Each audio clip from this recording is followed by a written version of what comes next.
The 27th of March, 1973. Over 85 million people were watching the 45th Academy Awards live on television.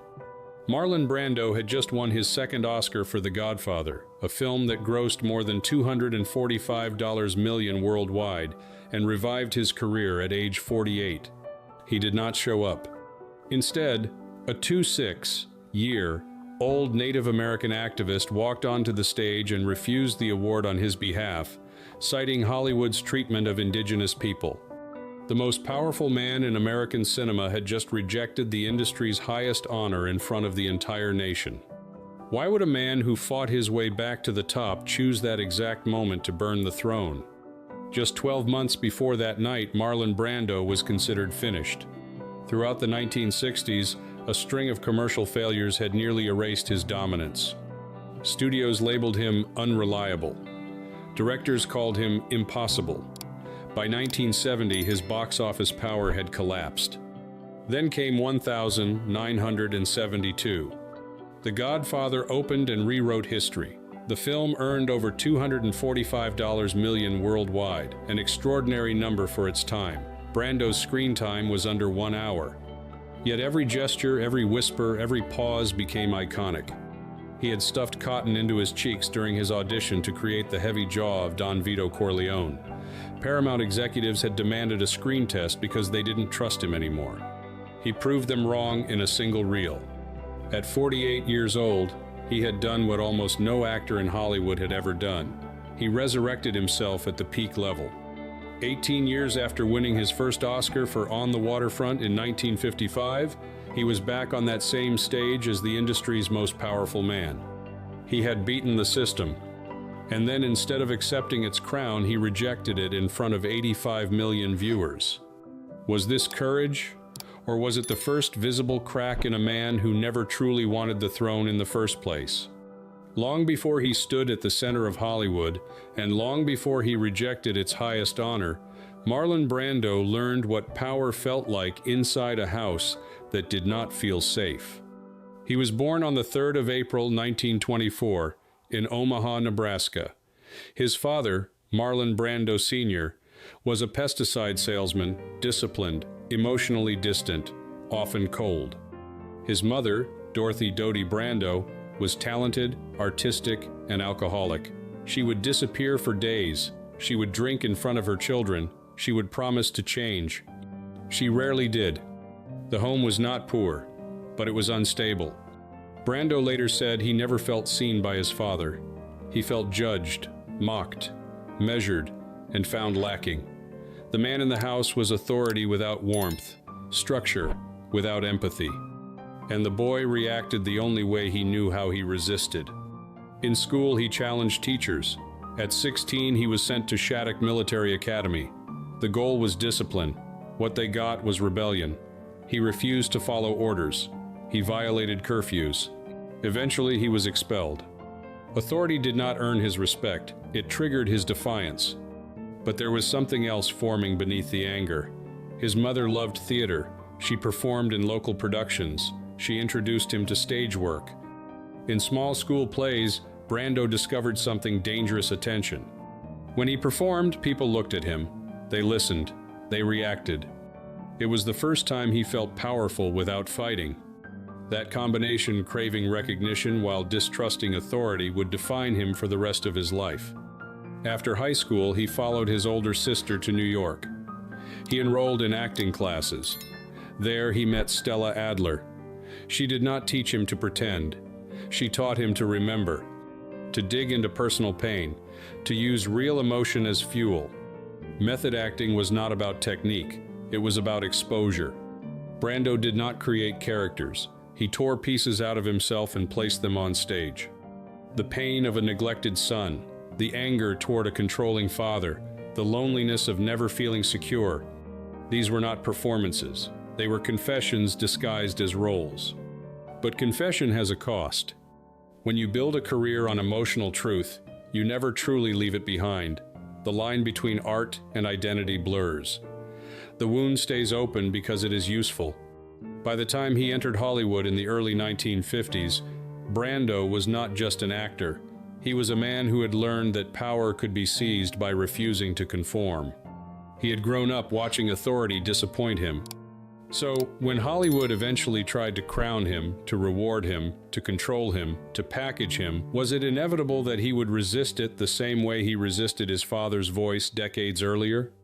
New York in the late 1940s did not look like Hollywood. It did not promise glamour. It promised discipline. Marlon Brando arrived there with no clear plan beyond one instinct: he would not live an ordinary life. At the dramatic workshop of the New School, he studied under Stella Adler. She rejected the idea that acting was about imitation. She insisted it was about truth, not theatrical truth, emotional truth. Brando absorbed this completely. He did not polish his voice. He did not project like a classical stage actor. He slouched. He mumbled. He paused in ways that felt almost accidental. Critics at first called it lazy. Audiences called it magnetic. Then came 1951. A Streetcar Named Desire. On stage and later on film, Brando played Stanley Kowalski, aggressive, sensual, unpredictable. His t-shirt clung to his body. His voice carried both threat and vulnerability. Women were drawn to him. Men felt unsettled by him. The performance changed the idea of masculinity in American cinema. Before Brando, leading men were polished and composed. After Brando, they were raw and dangerous. Hollywood noticed immediately. By 1954, he starred in On the Waterfront. The film earned him his first Academy Award for Best Actor. He was 30 years old. The line, "I could have been a contender," became one of the most quoted moments in film history. He was no longer a rising talent. He was the future of acting. And yet, even at that height, something in him resisted ownership. He disliked publicity tours. He avoided interviews. He gave unpredictable answers to reporters. He mocked the industry that praised him. Directors admired his genius but feared his unpredictability. He would improvise lines. He would challenge scripts. He refused to treat film sets like sacred institutions. To Brando, Hollywood was not a temple. It was a machine. And machines were meant to be questioned. By the late 1950s, he had become the highest-paid actor in the world. His face sold tickets globally. His name guaranteed financing. But he began drifting. He took roles that confused critics. Some films underperformed. Studio executives whispered that he was sabotaging himself. He seemed uninterested in maintaining a clean image. He gained weight. He stopped protecting his mystique. It was as if the more the industry tried to shape him into a legend, the more he pulled away. Brando did not want to belong to Hollywood. He wanted to use it. And that private path, one foot inside the system, one foot outside it, created tension. He needed the platform, but he rejected its rules. He wanted influence, but he distrusted power structures.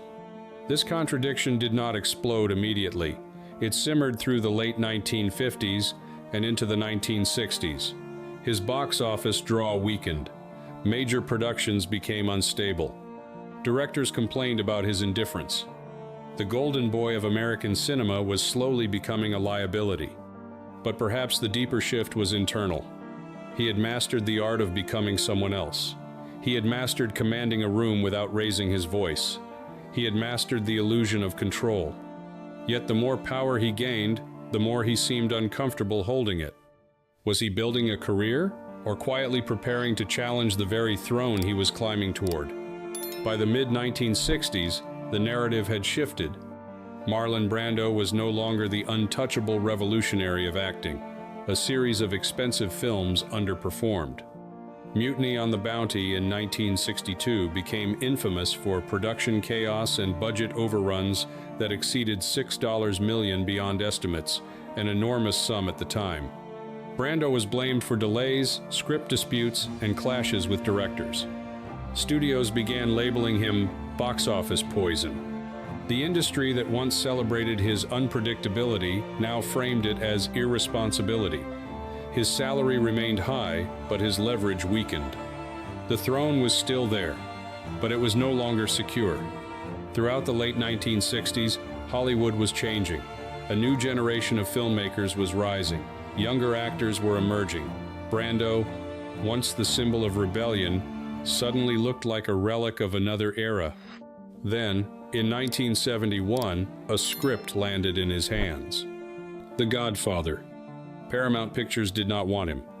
Executives feared his reputation. They worried he would be difficult, unreliable, expensive. Director Francis Ford Coppola believed only Brando could play Vito Corleone. The studio demanded a screen test. For a man who had already won an Oscar and transformed modern acting, being asked to audition again was a humiliation. He agreed. He pulled his hair back. He darkened his face. He stuffed cotton into his cheeks to create a bulldog jaw. He lowered his voice to a whisper. He became older, quieter, more dangerous.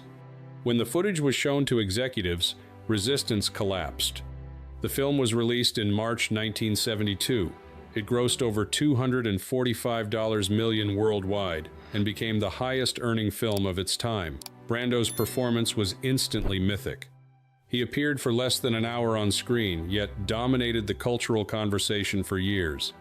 The image of him sitting in a dark office, stroking a cat, speaking in measured tones, it redefined cinematic power. He was no longer the fading rebel. He was the patriarch of American cinema. In 1973, awards season confirmed what audiences already believed. He won the Golden Globe. He won the New York Film Critics Circle Award. Then came the Academy Award nomination. On the 27th of March, 1973, at the 45th Academy Awards, his name was announced as Best Actor. It was his second Oscar, 18 years after his first win in 1955. The industry had forgiven him. The narrative was complete. The troubled genius had returned. The rebel had matured. The throne was his again. For many actors, this would have been the moment of reconciliation, a public embrace, a symbolic closure of past conflicts. But Brando did not see it that way. Behind the celebration, he was increasingly vocal about civil rights issues. He had participated in the 1963 March on Washington alongside Dr. Martin Luther King Jr. He had financially supported Native American activism. He was angered by how Hollywood portrayed indigenous communities in Western films. To him, the Oscar ceremony was not neutral ground. It was a stage with global reach. He understood something simple and dangerous: the bigger the spotlight, the louder the statement. On the outside, he stood at the absolute peak. On the inside, the tension was building again. Hollywood believed it had restored its king, but Brando was never comfortable being crowned.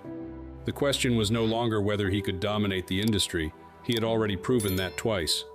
The real question was this: when the most powerful man in cinema realizes he does not respect the system that empowers him, what does he do next? The decision was not impulsive. Marlon Brando did not wake up on the 27th of March 1973 and suddenly decide to reject the Academy Award. He had been thinking about it for weeks, possibly longer. He believed Hollywood had spent decades romanticizing the destruction of Native Americans. Western films had reduced entire communities to villains or background props. He saw it as systematic humiliation disguised as entertainment.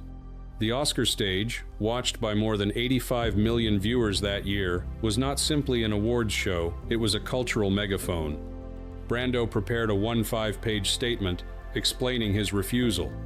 It detailed the misrepresentation of indigenous people in film and referenced the ongoing standoff at Wounded Knee in South Dakota in 1973, where members of the American Indian movement were engaged in a 7-one-day occupation protesting federal policies.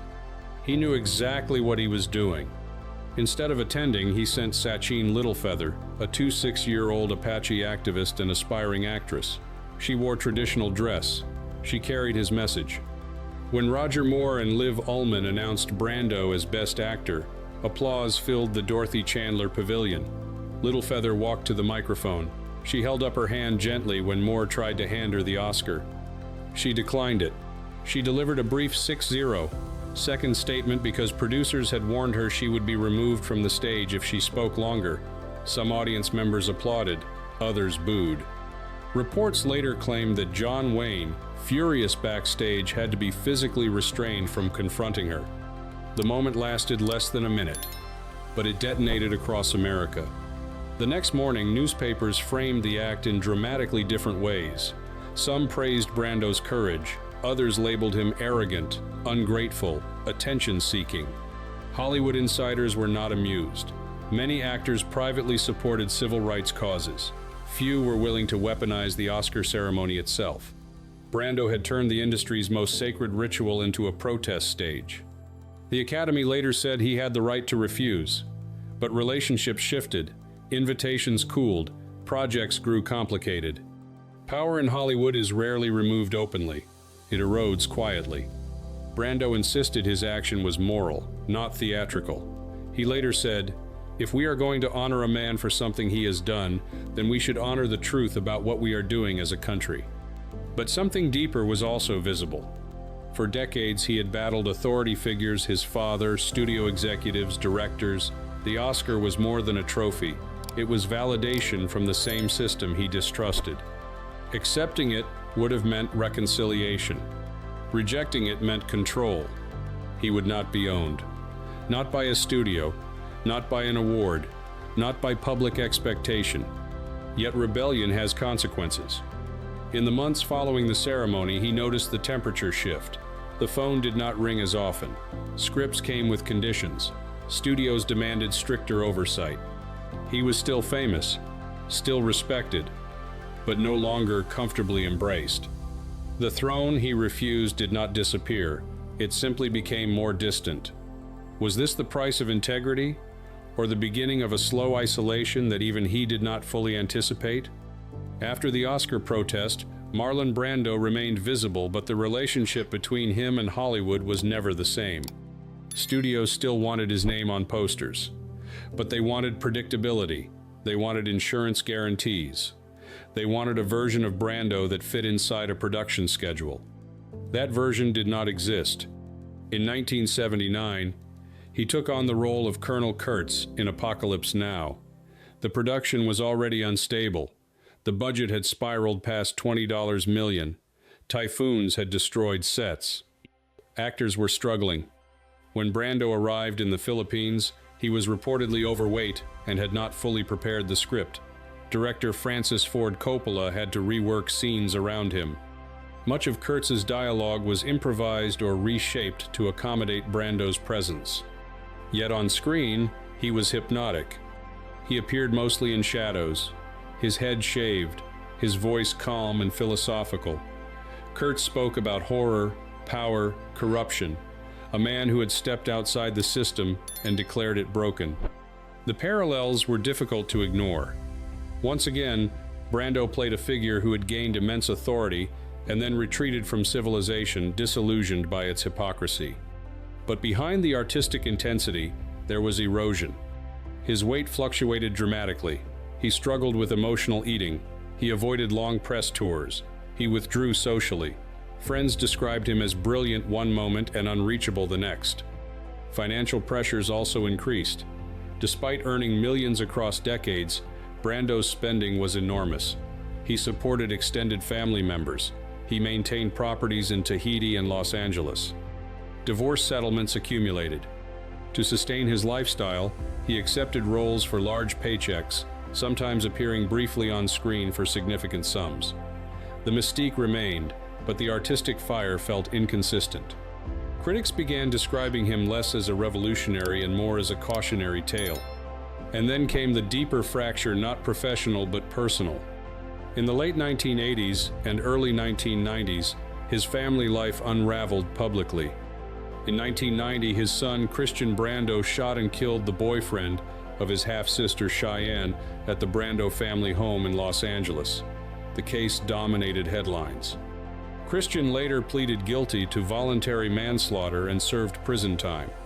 5 years later, in 1995, Cheyenne Brando died by suicide at age 25 after years of mental health struggles. The man who had rejected Hollywood's authority now faced a tragedy he could not defy, negotiate, or outmaneuver. He appeared in court heavier, slower, visibly exhausted. The camera flashes that once celebrated his rebellion now documented his grief. Power on screen had always been his weapon. Off-screen, he was powerless. Observers who once argued that rejecting the Oscar had been heroic began asking a different question. Had Brando spent so much energy fighting institutions that he neglected the fragile structure of his own home? Isolation deepened. Interviews became rare. Public appearances felt strained. He had won 2 Academy Awards. He had reshaped modern acting. He had stood before 85 million viewers and refused the crown. But in the end, the system he challenged kept functioning. The ceremony continued every year. The industry adapted. Brando, however, carried the weight physically and emotionally. Rebellion secured his legend. It also distanced him from the center of power he once commanded. Was rejecting the throne a moral victory, or the moment he began stepping permanently into the shadows? After Apocalypse Now, something shifted in Marlon Brando. Not publicly at first. The headlines still framed him as a legend. Directors still spoke about him with a mix of awe and caution. But the internal fire that once drove him to confront systems now seemed quieter. He was no longer fighting Hollywood. He was negotiating with it. Throughout the 1980s and 1990s, Brando selected roles sporadically. Superman 1978 had already demonstrated a new strategy: limited screen time, massive paycheck. He earned an estimated $3.7 million plus back-end participation for roughly 10 minutes of screen presence. It was a business decision. Efficient, controlled. He had learned something important. If the industry was a machine, he would extract value from it without surrendering himself completely. This was not the rebellious Brando of 1973 standing against the Academy. This was a man who had recalibrated. He no longer needed to shock the system. He simply needed to remain untouchable within it. But the real turning point was not financial. It was psychological. The tragedies within his family forced a deeper confrontation. Courtrooms replaced red carpets. Legal fees replaced awards campaigns. Public sympathy mixed with tabloid spectacle. Brando spoke rarely, but when he did, he sounded different. Less combative, more reflective. He admitted feeling guilt. He admitted confusion about fatherhood. He acknowledged that fame complicates intimacy. For a man who had once weaponized defiance, this was a quieter form of rebirth. He stopped trying to win. In interviews during the 1990s, he expressed skepticism about celebrity culture itself. He described acting as a job, not a sacred calling. He criticized the illusion of glamour he once embodied. The throne no longer interested him. He had already tested its power. He had already rejected its validation. What remained was survival emotionally, financially, physically. His body continued to change. Weight gain became more pronounced. Health issues surfaced. He battled diabetes and respiratory complications. The image of the lean, electrifying Stanley Kowalski from 1951 was now a distant memory. Yet something unusual happened during these later years. The industry began to view him differently. Not as a liability, not as a rebel, but as an origin point. Actors like Robert De Niro and Al Pacino openly credited him with redefining screen performance. Younger performers studied his pauses, his unpredictability, his refusal to telegraph emotion. Film schools analyzed his scenes frame by frame. His absence from the center made his influence larger. By stepping back, he became myth. This was the different kind of rebirth, not the triumphant comeback of The Godfather, and not the confrontational protest of the Oscars. It was a transformation into something almost untouchable. A reference. A benchmark. A standard that no longer required participation. He did not need to dominate headlines to shape cinema. He had already altered its DNA. And perhaps for the first time, he stopped trying to control the narrative. He lived more privately. He spent time on his island in Tahiti. He distanced himself from constant scrutiny. He allowed the legend to exist without constant reinforcement. The man who once rejected the crown had discovered something else, You can step away from power and still remain powerful. But was this retreat, peace, or simply exhaustion disguised as wisdom? By the early 2000s, Marlon Brando was no longer a headline figure. He was a presence. He lived mostly out of public view, dividing time between Los Angeles and his private island in Tahiti. Health problems intensified: diabetes, heart issues, respiratory complications. The once electric physicality that had redefined masculinity in the 1950s was now replaced by labored movement and measured breathing. Yet his absence only amplified his myth. Film retrospectives revisited A Streetcar Named Desire, On the Waterfront, The Godfather, and Apocalypse Now. Critics repeatedly described him as the most influential screen actor of the 20th century.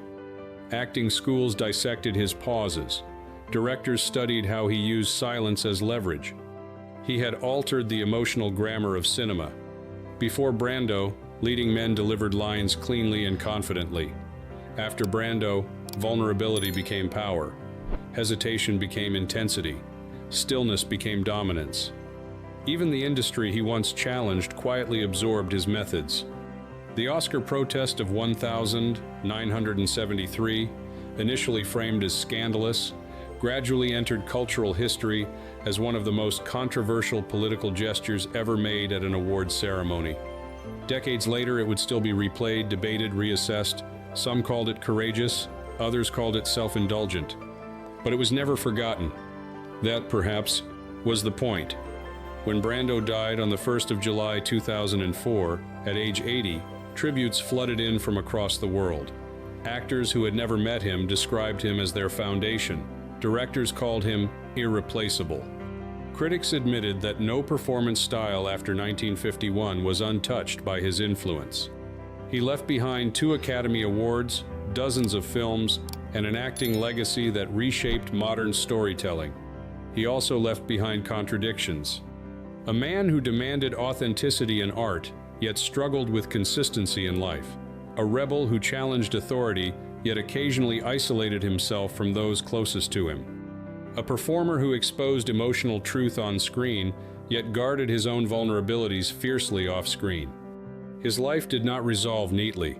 It did not offer a clean moral conclusion. But perhaps legacy is not about neatness. Perhaps it is about impact.